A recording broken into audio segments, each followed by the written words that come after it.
చిన్నప్పటి నుండి India map అంటే ఇండియాతో పాటు శ్రీలంకను కూడా చూస్తూ ఉన్నాం. కానీ ఫ్రెండ్స్ ఎప్పుడైనా ఆలోచించారా? ఇంత దగ్గరగా ఉన్న శ్రీలంక అసలు ఇండియా భూభాగంలో ఎందుకు కలవలేకపోయింది? ఇండియాకు శ్రీలంకకున్న మధ్య దూరం కేవలం 50 కిలోమీటర్లు. కానీ ఇంత దగ్గరగా ఉన్నా సరే ఈ దేశాలు 1947లో స్వతంత్రం వచ్చినప్పుడు మన ఇండియాతో ఎందుకు కలవలేదు అనేది ఈ వీడియోలో మనం క్లియర్గా తెలుసుకోబోతున్నాం.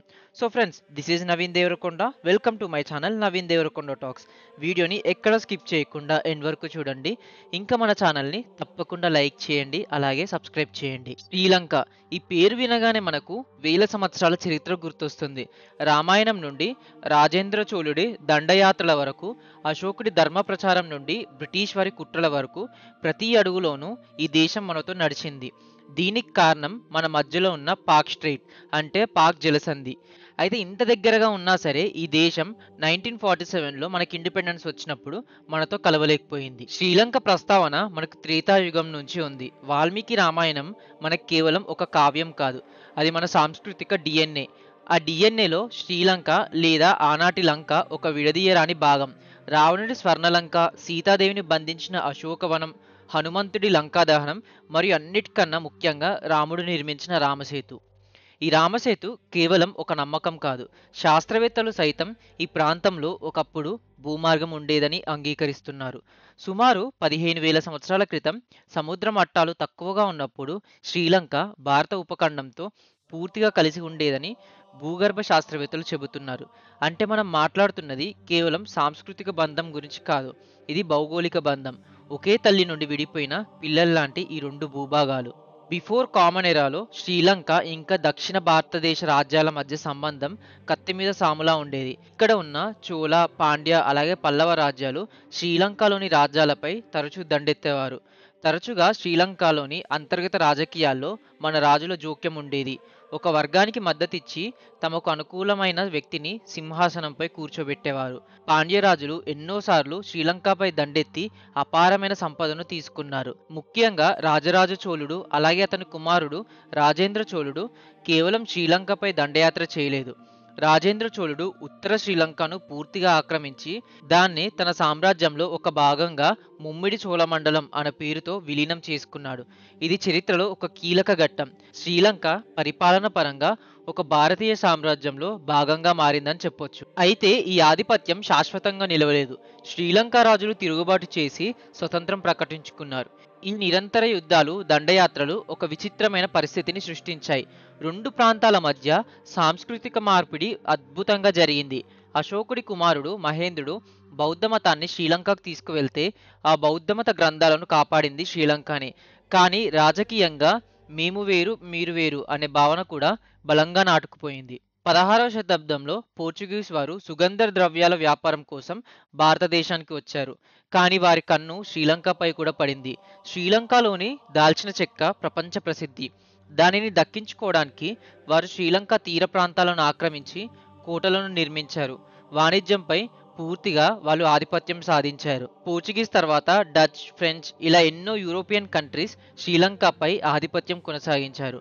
ఈ యూరోపియన్ శక్తులు చేసిన అతి ముఖ్యమైన పని ఏమిటంటే వారు శ్రీలంకను మరియు భారతదేశాన్ని రెండు వేర్వేరు వాణిజ్య, రాజకీయ కేంద్రాలుగా చూడడం. వారి రాకతో వేల సంవత్సరాలుగా కొనసాగుతున్న సహజమైన రాకపోకలు, రాజకీయ సంబంధాలు తెగిపోయాయి. సముద్రం ఒక మార్గంగా కాకుండా ఒక సరిహద్దులా మారడం ఇక్కడే మొదలైంది. అయితే 19వ శతాబ్దం నాటికి బ్రిటిష్ వారు భారతదేశంలో తమ ఆధిపత్యాన్ని దాదాపుగా స్థాపించారు. అదే సమయంలో వారు డచ్ వారి నుండి శ్రీలంక తీర ప్రాంతాలను స్వాధీనం చేసుకున్నారు. కానీ శ్రీలంక మధ్య భాగంలో కాండీ రాజ్యం ఇంకా స్వతంత్రంగా ఉంది. 1815లో కుట్రలు మరియు ఒప్పందాల ద్వారా బ్రిటిష్ వారు కాండీ రాజ్యాన్ని కూడా ఆక్రమించి మొత్తం శ్రీలంక ద్వీపాన్ని తమ ఆధీనంలోకి తెచ్చుకున్నారు. ఇక్కడే బ్రిటిష్ వారు తమ అసలైన రాజకీయ చతురతను ప్రదర్శించారు. వారు శ్రీలంకను లేదా వారు పిలిచే సిలోన్ను బ్రిటిష్ ఇండియాలో కలపలేదు. వారు దాన్ని ఒక ప్రత్యేకమైన క్రౌన్ కాలనీగా ప్రకటించారు. అంటే సిలోన్ పరిపాలన భారతదేశంలోని వైస్రాయ్ కింద కాకుండా నేరుగా లండన్లోని బ్రిటిష్ రాణి లేదా రాజు కింద ఉండేది. అసలు ఎందుకు ఈ నిర్ణయం తీసుకున్నారు? దాని వెనుక బలమైన ఆర్థిక మరియు సైనిక కారణాలు ఉన్నాయి. ఆర్థిక నియంత్రణ ఏంటంటే సిలోన్లోని తేయాకు, కాఫీ, రబ్బర్ తోటలు బ్రిటిష్ వారిని కనకవర్షం కురిపించాయి. ఈ ఆదాయం మొత్తం నేరుగా లండన్‌కు వెళ్ళాలని, దానిపై బ్రిటిష్ ఇండియా ప్రభావం ఉండకూడదని వారు నిర్ణయించుకున్నారు. ఇంకా సైనిక ప్రాముఖ్యత విషయానికొస్తే ట్రింకోమలి ఓడరేవు హిందూ మహాసముద్రంలో ఒక అత్యంతమైన కీలకమైన మిలిటరీ బేస్. దానిని తమ ప్రత్యక్ష నియంత్రణలో ఉంచుకోవడం ద్వారా వారు మొత్తం సముద్ర మార్గాలను శాసించాలనుకున్నారు. అదే బ్రిటిష్ వేసిన ఒక పెద్ద ప్లాన్. కొన్ని ప్రత్యేకమైన రూల్స్ ద్వారా సిలోన్‌కు ఒక ప్రత్యేకమైన పరిపాలన, న్యాయ వ్యవస్థను సృష్టించారు. ఇది భారతదేశంలోని వ్యవస్థకు పూర్తిగా భిన్నమైంది. అయితే 20వ శతాబ్దం నాటికి భారతదేశంలో స్వతంత్ర ఉద్యమం ఉవ్వెత్తున ఎగిసిపడుతుంది. అదే సమయంలో సిలోన్‌లో కూడా ఒక ప్రత్యేక స్వతంత్ర ఉద్యమం నడుస్తుంది. వారి పోరాటం వారిది, మన పోరాటం మనది. 2 ఉద్యమాలు వేర్వేరు దారుల్లో నడిచాయి. 1947 ఆగస్టు 15 భారతదేశం స్వతంత్ర దేశంగా అవతరించింది.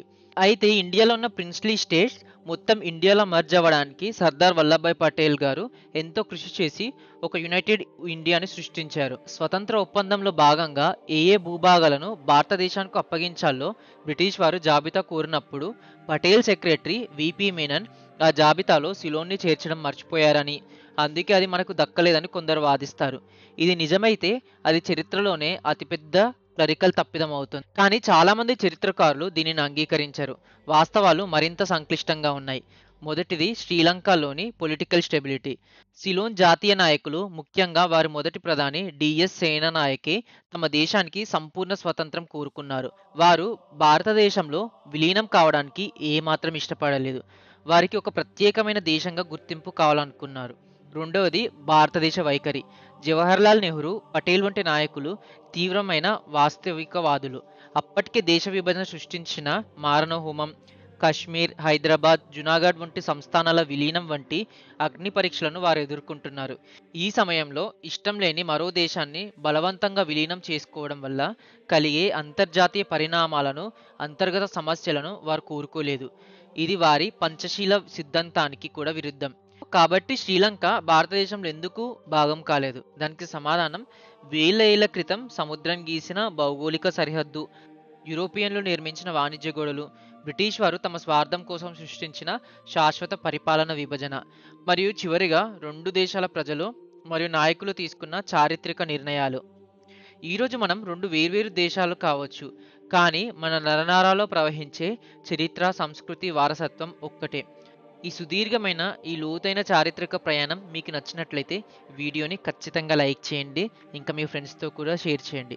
మరొక అద్భుతమైన వీడియోతో మీ ముందుంటాను. Until then, thank you.